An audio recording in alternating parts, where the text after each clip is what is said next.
Vous parler ce soir d'un sujet qui me tient à cœur, qui revient souvent sur différents sujets, c'est la peur. La peur, c'est un sujet qu'on connaît pas mal en ce moment, donc c'est un peu la peur d'être malade, la peur d'être un peu confronté à ses limites physiques. C'est une peur que je vis beaucoup actuellement parce que j'ai eu un enchaînement d'événements de santé. J'ai été opérée récemment et puis j'ai quelques, on va dire, faiblesses physiques qui ne m'aideraient pas beaucoup si jamais j'attrapais le Covid, mais c'est pas sur ça que je veux m'attarder.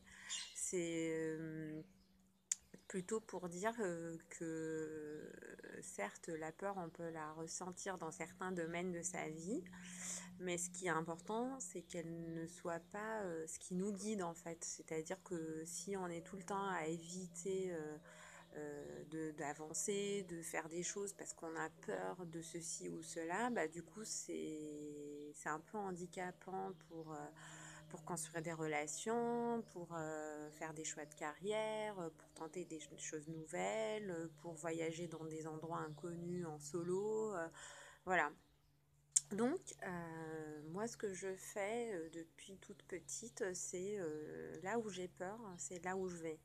Je pense que quand je le faisais petite, je ne m'en rendais pas trop compte, mais je défiais beaucoup mes parents sur des interdictions qui ne m'allaient pas. Donc mon père a été assez, je dis bien a été parce qu'il est décédé, mais du coup dans mon enfance j'avais beaucoup ressenti la désapprobation quand moi ou mes frères ne faisions pas ce qu'il fallait faire. Mais ça m'empêchait pas de dire ce que je pensais et de m'affirmer et ce qui pouvait me générer des problèmes au passage. Mais voilà, et plus tard aussi, c'est des choses qui sont souvent revenues. C'est voilà, si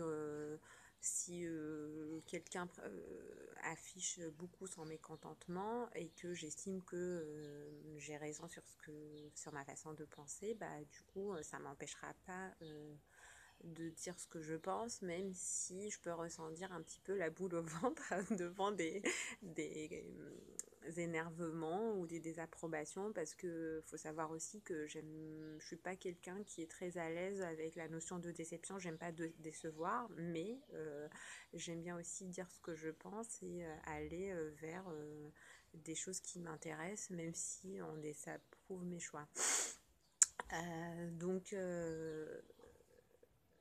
la peur, je pouvais aussi la ressentir à la dernière minute, quand 2 fois par an, je pars un mois en vacances dans une destination inconnue. Et puis au fil des voyages, on choisissait des destinations un peu plus risquées que d'autres. Et puis la peur du paludisme, la peur des attentats, la peur qu'on se fasse euh, violenter en fait dans des pays, par exemple en Amérique latine, où il y a des attaques qui peuvent être faites sur les touristes ou autres. Voilà, c'est pas quelque chose qui va m'arrêter en fait, parce que au contraire ça va me donner envie à chaque fois de convaincre mon copain pour aller vers cette destination. Ça prend à peu près 2 mois pour le convaincre, et puis je finis par dire bon bah je vais prendre mon billet d'avion, et puis si tu me suis, bah sinon bon bah voilà, tu peux faire autre chose. Mais cette peur que je peux ressentir au fond de moi, même en argumentant, c'est pas quelque chose qui me bloque. Au contraire, elle va me donner envie aussi de justifier un peu ce choix. Ça va me titiller et voilà. D'autres sujets sur lesquels on peut ressentir de la peur, bah, c'est dans les choix de carrière. Ça m'est arrivé